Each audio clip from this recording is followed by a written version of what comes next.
Hello everybody and welcome back to another video. This time Cody is going to show me something. So what do we got? Yes, we have the reveal. There's no album title on it. This is a single. And this is the Chromatics with Shadow. What year is this from? 2017. Oh, I was going to say, this looks like a new thing. Yeah. This doesn't look like a... For sure, yeah. Okay. So this is just a single? Yeah, I think there's a few versions of the song on it. I don't even... This is cool. Is it like a cool colored disc? Oh, it's white. It's Whoa! Reveal! Yeah, it's It's a Pokeball! I highly recommend this record label because they press all their own discs. Shadow? Yeah. Or what's... is it? No, it's Italians do it better. Oh. And so I ordered... They had like a 3-pack of like... One was like a full album, one was like an EP, and the one was like the single from the Chromatics, and it was like $25 or something. Oh, that's great. Plus shipping, and then they threw in a CD of someone from the label, and they threw in a poster of something else. Oh, I love that when Yeah. when our like labels or whatever do that It was kind really of stuff. cool. That's and great. All the album covers, or all the albums are all like colored like that. That's awesome. Yeah, That's it's so pretty cool. So this song, we'll watch the video. We're gonna watch the video actually this time. Yeah. Because it's kind of a vibe. Okay. I'll warn you. I think it probably fades out. Are there bad words in it? No. Okay. Well, I don't have to edit that then. Yeah. Okay. It's the genesis for this song was when Twin Peaks returned. Okay. And I know you've never watched Twin Peaks, although I think you should. Yeah, I definitely because want to at some point. It's not super long. It's 3 seasons now. Right. But that was on in 1990, 91, and then they brought it back for like a 1-season kind of thing, and they called it The Return, and that was in 2017. But it was because like there was a specific amount of time in between for a specific reason, right? Coincidentally, yeah. Oh, that was only coincidental. Yeah, I think it was. There is something in the series that's like something happened in 25 years, but that's not why they like waited. Oh, okay. I think they just got the money for it. And I like it when stuff like that happens. Like at the end of Pirates of the Caribbean 3, when Will and what's her face are together, and they're like, okay, well, you're gonna have a child. And then he goes away and comes back in the end credits scene, and the kid's 10. Yeah. And then they waited 10 years for the next movie to come out. Well, they had a movie come out in between them, but then the next movie come out with that kid being 20 now. Did they have the same actor? No, I think it's a different actor. Well, I guess you don't need for a 10-year-old to 20-year-old. Yeah, no. But that is cool, though. Yeah, I love stuff like that. And Yeah. And I don't know anything about Twin Peaks other than some people really like it a lot. It's so, and somewhat related to the music. Do you know David Lynch at all and any of his work? Yes. Okay. Yeah. So David Lynch, he is very big on music and his stuff. Kind of, I don't know if you've seen like Eraserhead with. No, I haven't seen that one. There's like a very key scene in that with a piece of music that I think he composed or wrote. And he worked a lot with an artist named Julie Cruz that did a lot of this music in Twin Peaks, and he produced and like I think wrote an album for her. And I know he does like his own music, like he releases albums and stuff. I don't know about that. I'm pretty sure. Possible. Maybe it's just stuff he worked on for movies, but I thought he had like his own music that he released. Like he worked closely with Chris Isaac and kind of like launched his career. Okay. With Wild at Heart, and so so in Twin Peaks, it's a very like mystical kind of like. The music of Julie Cruz, which is not what we're listening to, is very like ethereal and very like big sound, like I don't know, just ethereal, like mysterious, I guess. Yeah. And I think this was heavily inspired by that. I think they wrote this for the show. Okay. The 2017 season. Yes, the 2017 return. And the way that season worked, there was like 15 episodes or something, and 18 episodes, and every episode ended at a bar.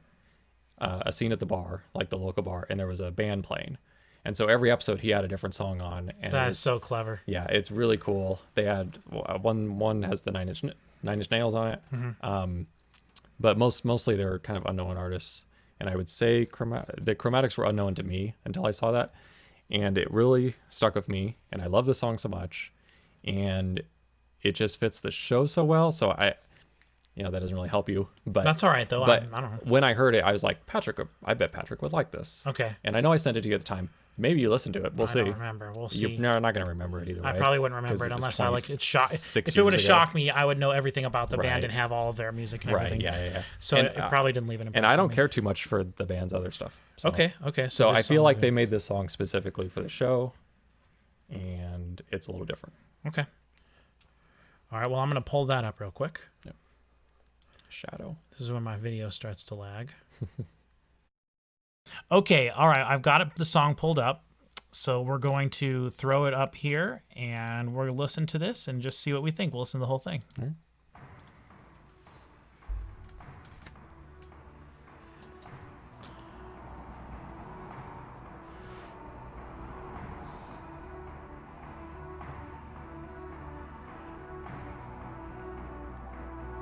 '70s aesthetic, definitely, so far. Yeah, it's a little film grainy. Rob Zombie-ish. Yeah. Though less blood and gore, I would assume. Yeah, it doesn't make a turn.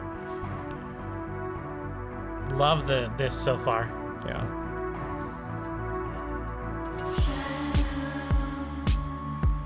Ah, yes. I don't remember this, but I would have shut it off at this point. Really? Oh yeah, I hate the way her voice is spread wide and there's reverb all over Oh the place. no. But that's all right. Let's just listen for the atmosphere, Sure. and maybe it'll change. Who knows? I can't stand it where there's no lead vocal in the middle. Really? Yeah, that's a deal breaker for me. Well, and I don't listen to most stuff with headphones. Yeah, so you wouldn't notice that then. Mm-mm. So, and I wouldn't either if we Yeah. weren't listening on headphones.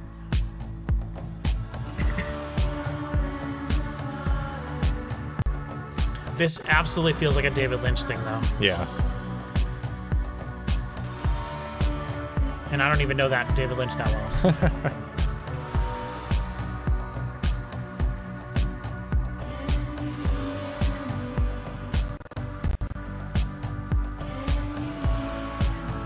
Poor computer. Yeah, it's working real hard right now. I got a 1080 PhD too. My fault for picking the video. No, it's fine. Our video is going.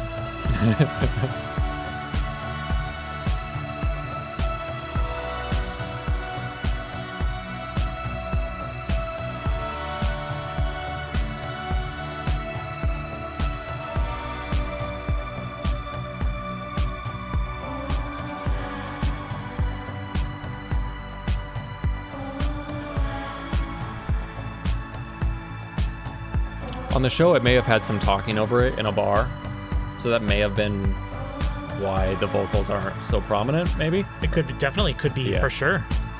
But also, some bands just do this. Yeah, well, I don't know why, because it's stupid, but some bands just do it. I like it, Yeah, so it's for me. yeah. I like her voice. Yeah.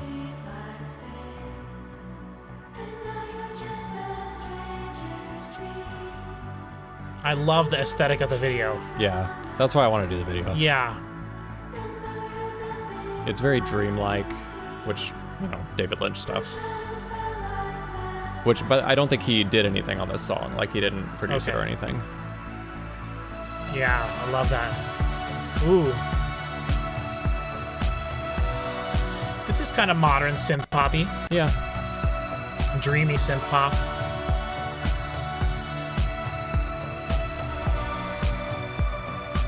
They've done some other songs that kind of sound like it would fit on the Drive soundtrack or something. Oh, sure.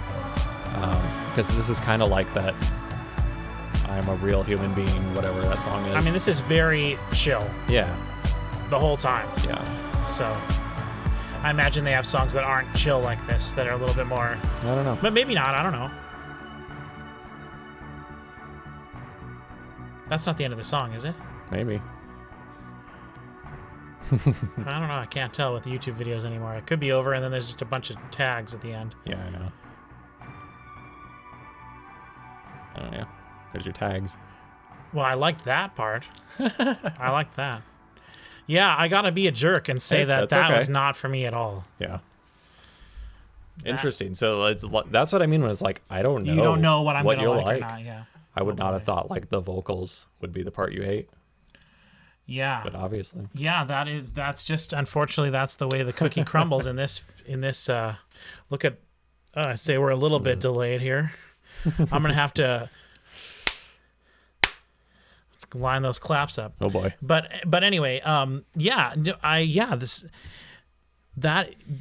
a stickler about certain things, and not having the vocals in the middle is just the two most. What do you mean in the middle? Well, because it's in both sides, right? But there's no focal point in the middle. In the middle, there's a vocal pan. They recorded it twice. Oh, okay. And her one vocal was all the way left, and other vocal was all the way right. There was no lead vocal in the middle. I see. And I can't stand that. Yeah. Yeah. The last two Blue October albums have been mixed that way. Over half the album is mixed that way. Some of the songs are mixed normal, but definitely that is the norm. Yeah. Like 99.9% of all music since stereo became a thing. Well, you have Nancy Sinatra where her and the drums are on one side and then the orchestra's on the other side, which is stupid. But that's different than putting the same vocalist on both sides separately. That's different.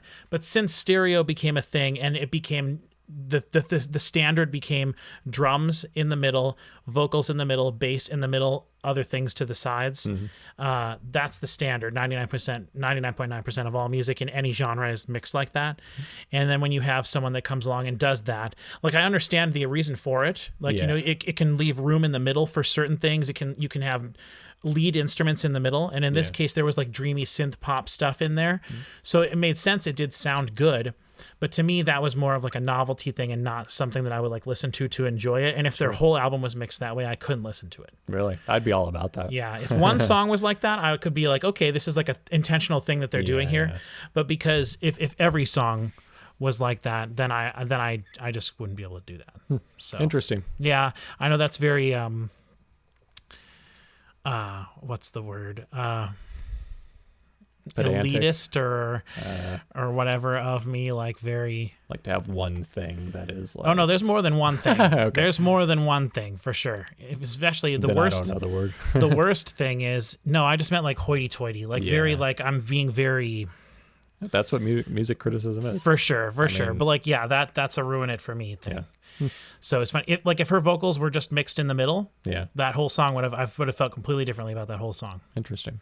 So you were right though when you said that you've probably never listened to it with headphones before. Yeah. Because there's no way you would even tell that that's a thing, other than if you have your headphones on. No, for sure. So it definitely sounds different with headphones. And I still like it. Yeah, and if you were like listening to it in the car or through your phone or your TV or anything, it would sound completely different. So interesting.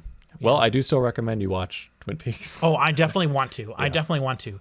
I see. For some reason, the whole time I was playing through Control, okay, I was like, I think this is what Twin Peaks is kind of like, but I don't know. Not story wise or anything, but I just know it's sort of like mystery-ish, and there's lots of pine trees and stuff. Yeah, right. It's definitely like Northwest United States, which I like that vibe or whatever. Oh, like, it's great. It's like mountain town. Yeah, and I like that, and I think just I've heard so many good things about it, but I don't know anything about it. That's kind of one of the other cool things. Like, I don't know anything about the story or characters or nothing.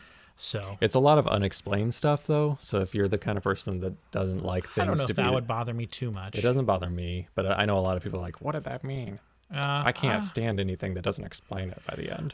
I guess I could see how that would be frustrating. I don't know if that would be enough to ruin it for me or not. No. That'd be tough. I'd have to see it to, because sometimes leaving things ambiguous is really cool. So the thing is, I think you would love the third season. Okay. And the first season is really good, but it's a totally different vibe from the third season. Yeah. And then what sucks is this second half of the second season is bad. So you kind of have to power through it. But knowing that the third season is coming and there's 18 really good episodes, then it was like an 18-hour movie that he made. Really? It's he had like total creative control over it. They just like threw money at him and it's just off the rails. That's awesome. That's really cool. So all right, well there's the Chromatics, right? Yep, Chromatics and Twin Peaks. Yeah.